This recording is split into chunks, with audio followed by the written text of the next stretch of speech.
أعوذ بالله من الشيطان الرجيم بسم الله الرحمن الرحيم رب اشرح لي صدري ويسر لي أمري واحلل عقدة من لساني يفقهوا قولي. Assalamu alaikum and very warm greetings to everyone. Prophet Muhammad, peace be upon him, said, "There are two blessings which many people lose. These are health and free time to do good." Dear friends, today we will be talking about health and lifestyle. We will try to understand what is health. What do we actually mean when we say we are healthy or we are not? Is merely the absence of a disease called health? If we are not on medicine, are we healthy? Why is it so fundamentally important to understand health and to be healthy? According to World Health Organization, health is a state of complete physical, mental, and social well-being, and not merely the absence of a disease or infirmity. According to WHO, health is a resource for everyday life and not the objective of living. It is a positive concept emphasizing social and personal resources as well as physical capacities. Dear friends, from this definition we understand that health is not just a bodily condition. Rather, it is an integrated concept which is made up of multiple components, and each one of these components need to be duly addressed and evaluated to ascertain a person's health status. These components are more commonly known to the health specialists as the 7 dimensions of health.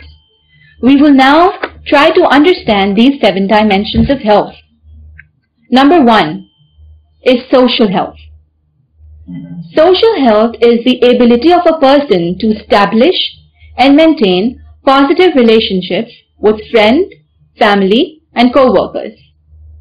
Number 2, emotional health.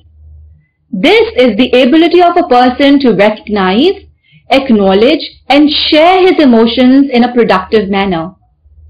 Spiritual health. It deals with a person's ability to develop congruency between values and actions and to create a positive bond with the Creator and the creation. Environmental health. This is the ability of a person to make a positive impact on his environment and his capacity of not using, rather abusing, the natural resources. Occupational health. This deals with a person's contribution in his field of work and his anticipation and drive to excel in his career while maintaining a balance in his life. Intellectual health. This is a desire to learn new concepts, improve skills, and seek challenges in pursuit of lifelong learning. And the 7th dimension is the physical health. This is the ability to maintain a quality of life that allows one to get through the daily activities without undue fatigue or ailments. So it is basically the interrelationship and the interaction of all these dimensions that defines a person's health at a given point in time. Now that we have understood the vastness of the concept of health, there are certain factors which also affect health as a whole. These have been broadly classified or categorized by the scientists into 5 major groups, and these are known as health determinants. Number 1 is policy making. These are the policies and the rules and regulations related to health that have been made by the government. Number 2 are the health services. These not only include the hospitals, but also the gym, the counseling clinics, and the interaction clubs, and all those avenues which help in building the health of the society. On number 3, we have the social determinant. It reflects the social factors and the physical condition of the provided environment, such as the availability and accessibility to the health resources, the job status of the person, the educational background of the person, the transportation options, the residential conditions, the extent of exposure of a person to fumes and radiations, etc. Then the fourth group is the biology and the genetics, such as your age, your sex, your family history. And then the fifth determinant, we have the lifestyle. And this includes individual's behavior, his diet, his physical activity, hygiene, timetable distribution, etc. When we wake up, when we sleep, when we eat, what we eat, how we eat, whether I work out or not, whether I get depressed or be grateful for what I've got, all these factors and much more define your lifestyle. So let us now understand what lifestyle actually is. Lifestyle is the style of your life, that is, the way you choose to spend your life. Allah says in Quran, Surah 3, Ayat number 4, لَقَدْ خَلَقْنَا الْإِنسَانَ فِي أَحْسَنِ تَقْوِيمٍ. We have certainly created men in the best of stature. Then why is it, dear friends, that when we look around, we see suffering? We see men in depression, we see stress, we see numerous geriatric ailments, we see pediatric abnormalities, the rate of cancer is increasing day by day. Why?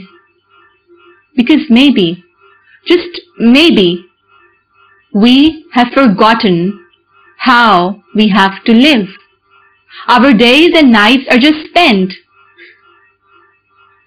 Let us sit down for a moment and think and evaluate how we spend our life, how each and every moment of our life is spent.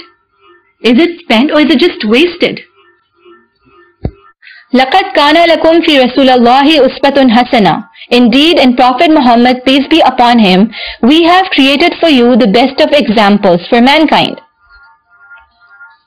So, dear friends, let us then glean through the life of the bestest of example for mankind, Prophet Muhammad, peace be upon him.